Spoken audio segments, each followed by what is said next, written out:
Hello, I'm Molly Scott Cato, and I'm currently the Green MEP for South West England and Gibraltar, and I'm also top of the Green list for the European elections coming on the 23rd of May. Okay, so welcome to Totnes, Molly.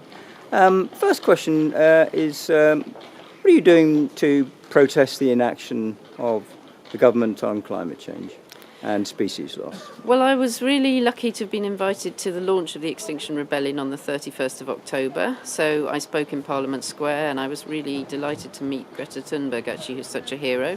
And there was a good crowd there, and I was able to say, enough of this hypocrisy, enough of these empty words, it's time for action. And we all walked off and blocked the road outside Parliament. So that was, Brilliant. really terrific and exciting. And I've been a strong supporter of Extinction Rebellion ever since, and I've written about that in various newspapers and also spoken about them in the European Parliament.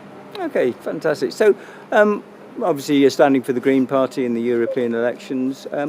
What does the Green Party see as a sort of the future that we need to have in place? What are the positives in that?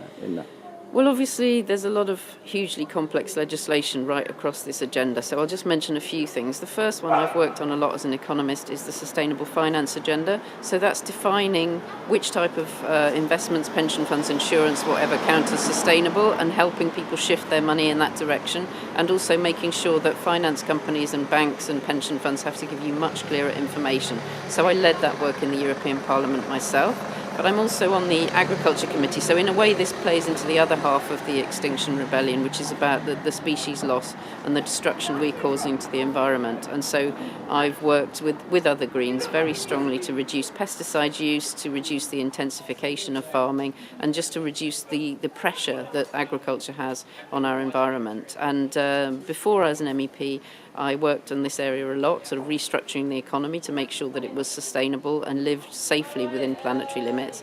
And the book I wrote about that at the end of my sort of academic work before I became an MEP is called The Bioregional Economy, and it's about strongly grounded local economies, really, like the sort of thing people are building in Totnes and the transition movement and so on, but thinking through how that might work on a national and a global scale. So if people want to read that book, I'll send them a copy cheap because the publisher made it far too expensive. Right, that's brilliant. Actually, that was sort of my next question, really.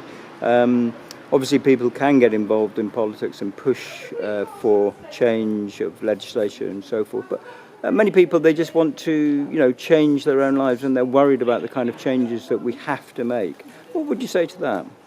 Well, for me, we should, as politicians, create a world in which the solution that's the action that's right for the planet is also the action that's easiest to take and cheapest to take. At the moment, the incentives are all the opposite way round. Right. You have advertising pushing you to buy things you don't need. Right. It's cheaper to fly than it is to travel by train. So, my job as a politician is not to ask people to sort of wear a hair shirt and make very difficult decisions themselves, although that's important. It's much more about creating the right structure so the easy decisions are also the green decisions.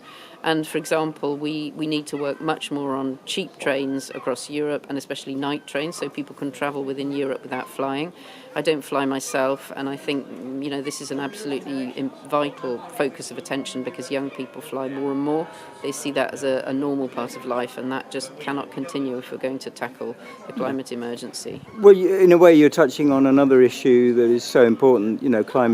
Climate justice needs to have a very strong element of social justice in it. Would you? Well, absolutely. I mean, the thing is that 70% of the flights are taken by 15% of the people, and most people on planet Earth will never fly in their lives, but it's those people that are bearing the brunt of the climate damage that we're doing. And I think if people see it more in global terms when they make a decision whether or not to fly, rather than just the convenience for them and their own personal decision and whether they can afford to fly, I think people will make the right decision. But we also have to make sure that other means of travel, especially trains, are a lot more cheap, a lot more affordable for people to make that switch. And I've just come across so many people who aren't joining up the dots. They're not seeing how everything is related, interconnected. Where do you see education helping with that?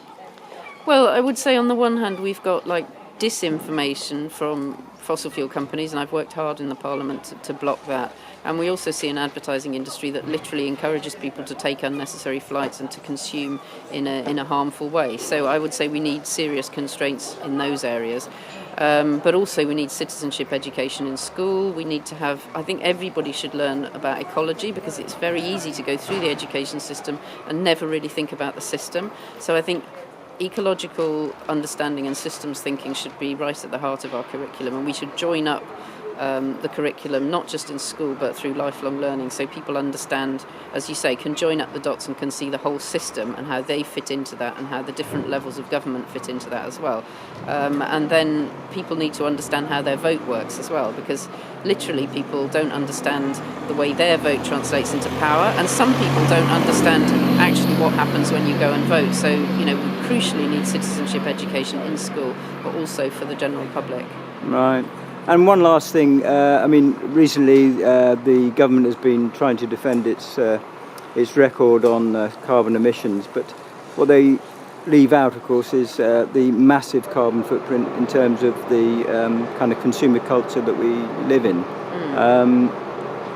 What's going to replace that kind of need to buy for people? What's going to give them the kind of the joie de vivre, the happiness, the well-being?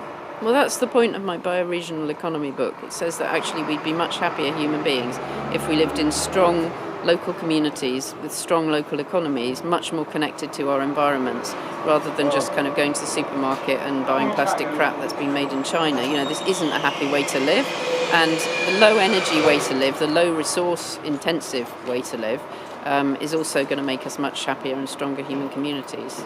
Brilliant, thank you. That's a really good place to leave it. And best of luck with your campaign. Thanks very much. For the European elections, which are elections, on 23rd of May. We've got a green seat here in the southwest. I hope you can check out my track record and see that that's made a difference. And please support me to keep the green seat in Europe on the 23rd of May. Thank you so much. Thank you.